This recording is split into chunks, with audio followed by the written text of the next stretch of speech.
नमो नमः नमः संस्कृताय। संस्कृत सुधा चैनल के अंतर्गत महाभारत यक्ष युधिष्ठिर संवाद की श्रृंखला के भाग 2 में आप सभी का स्वागत है।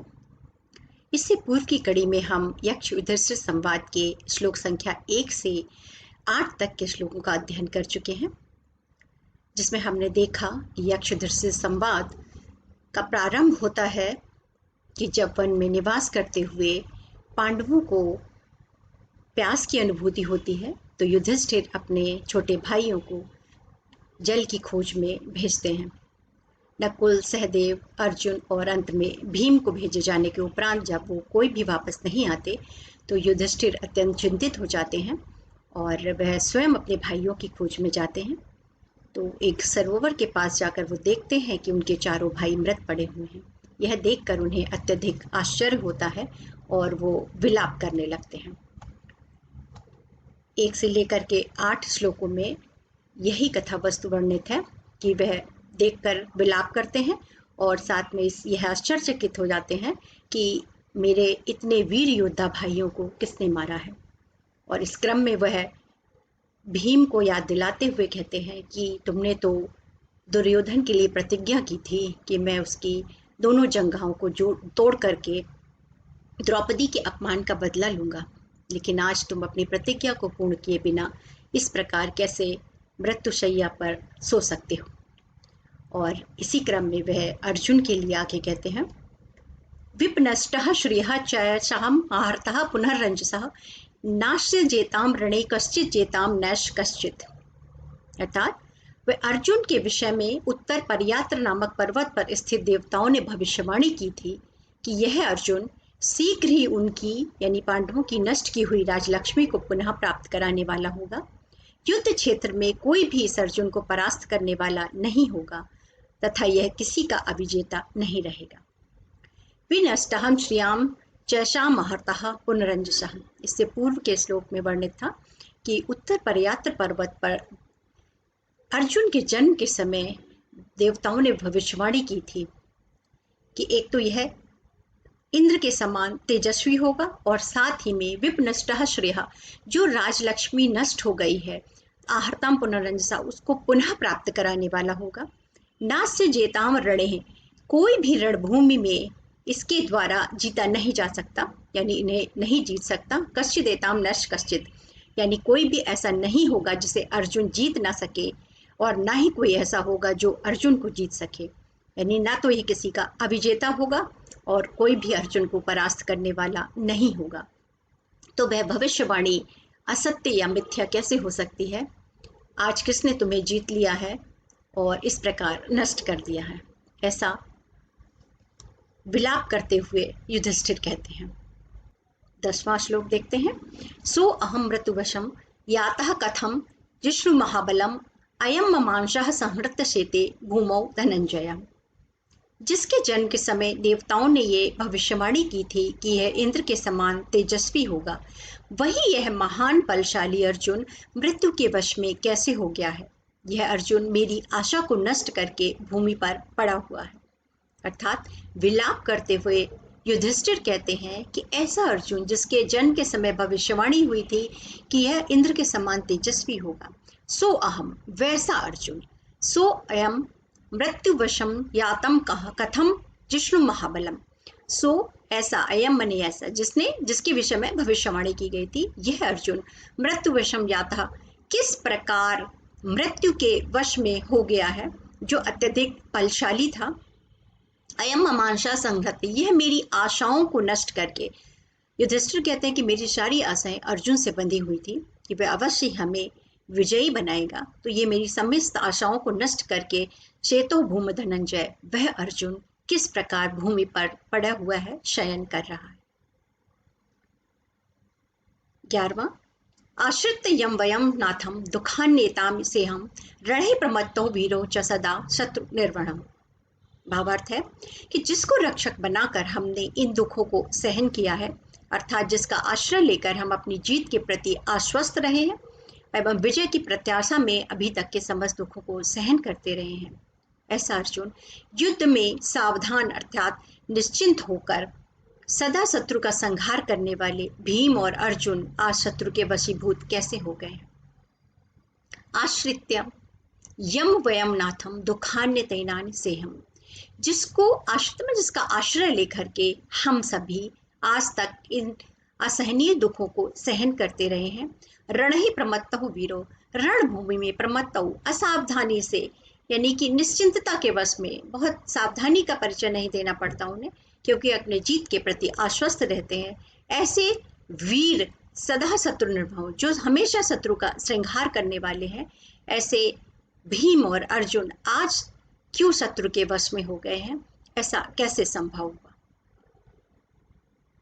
12वां है, कथम रिपुवंशम जातो कुंती पुत्रो महाबलो यो सर्वास्त्र प्रतिहतो भीमसेन धनंजयो।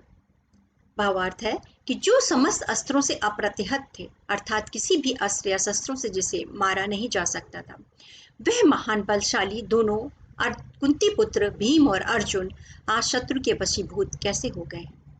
युधिष्ठिर को बार बार इस बात का आश्चर्य होता है कि मेरे इतने वीर भीम और अर्जुन जैसे भाई, जिन्हें ना किसी भी अस्त्र शस्त्र से नष्ट नहीं किया जा सकता था, ऐसे मेरे बलशाली कैसे किसी शत्रु के वश में होकर दोनों मृत्यु को प्राप्त हो सकते हैं? कथम रिपुवंशम यातो कुंती पुत्र महाबलो, जो कि कथम माने कैसे, कुंती पुत्र जो कुंती के ये दोनों पुत्र अत्यधिक महाबलो बलशाली थे, भीम और अर्जुन, यहु सर्वास्त्र प्रतिहतो, जो समस्त प्रकार के अस्त्रों से अप्रतिहत से मारा नहीं जा सकता था, जिन्हें नष्ट नहीं किया जा सकता था किसी भी अस्त्र से, भीमसेन धनंजय, ऐसे भीम और ये धनंजय यानी अर्जुन रिपुवशम जातो, कैसे रिपु अर्थात शत्रु के वश में हो गए? 13वां है, अश्रुसारमयम नूनम हृदय मम दुर्हृदम यमहु यदेतो दृष्टवाद्यम पतितो नाव वीर्यते। अर्थात मुझ कठोर हृदय वाले का हृदय अत्यंत निश्चित ही पत्थर और लोहे से निर्मित है, जो आज इन दोनों जुड़वा भाई नकुल और सहदेव को भूमि पर पड़ा हुआ देखकर, अर्थात मृत देखकर विदीर्ण नहीं हो जाता।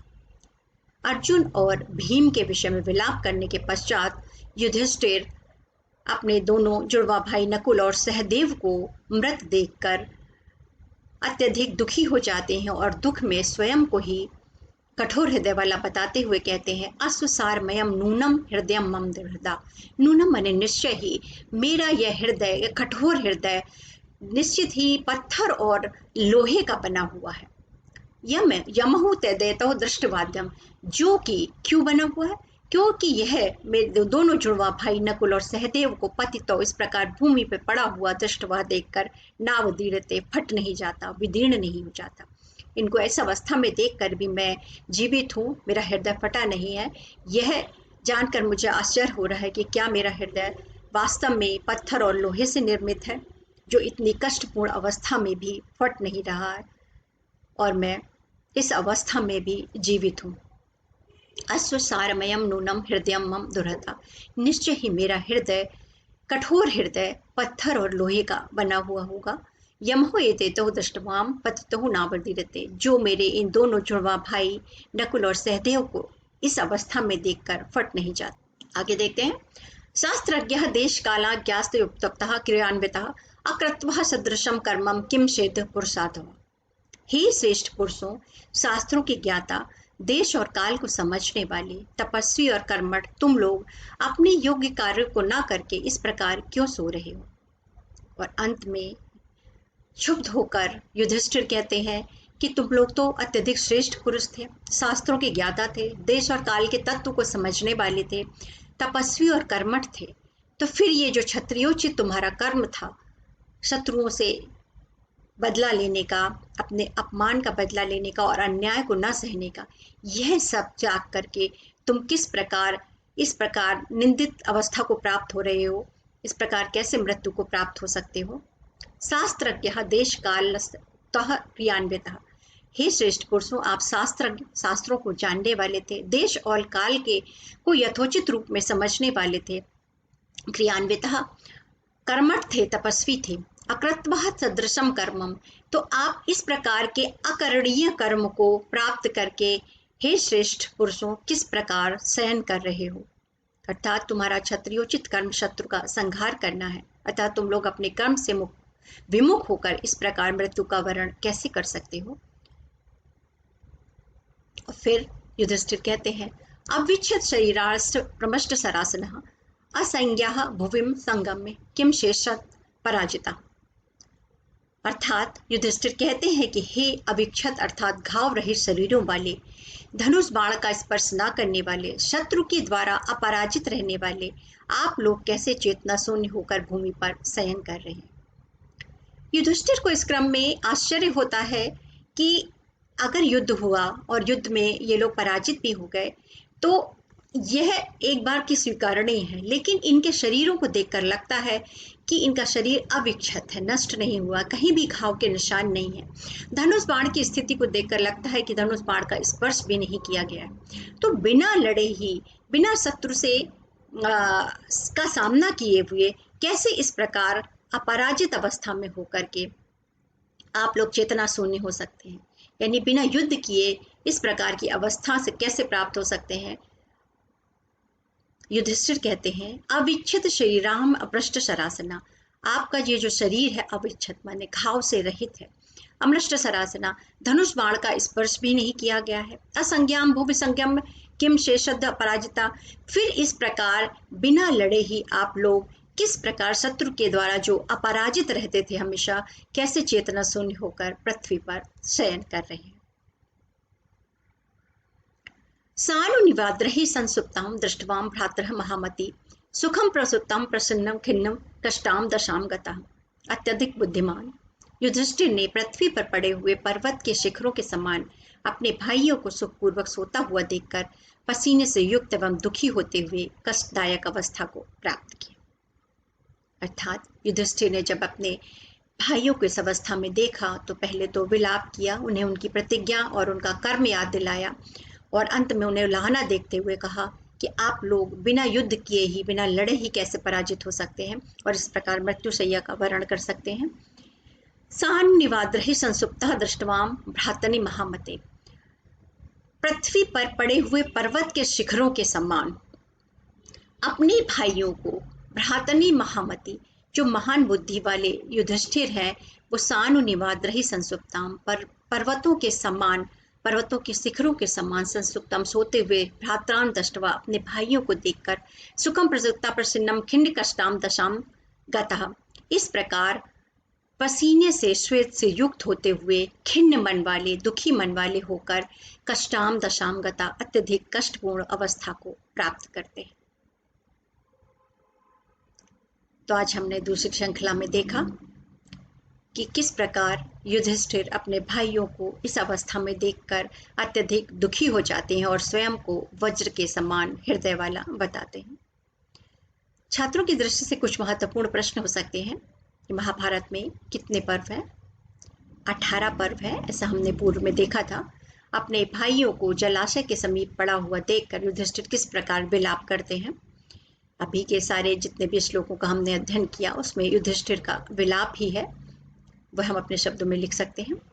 अपने हृदय को वज्र के समान कठोर क्यों बताते हैं? तो युधिष्ठिर कहते हैं कि अपने भाइयों को इस प्रकार की अवस्था में देखकर मेरा हृदय फट नहीं रहा है, मैं अभी भी जीवित हूँ, इसलिए अवश्य मेरा हृदय वज्र के समान कठोर है। अपने भाइयों को इस प्रकार बिना युद्ध किए हुए पराजित एवं मृत देखकर युधिष्ठिर किस अवस्था को प्राप्त होते हैं?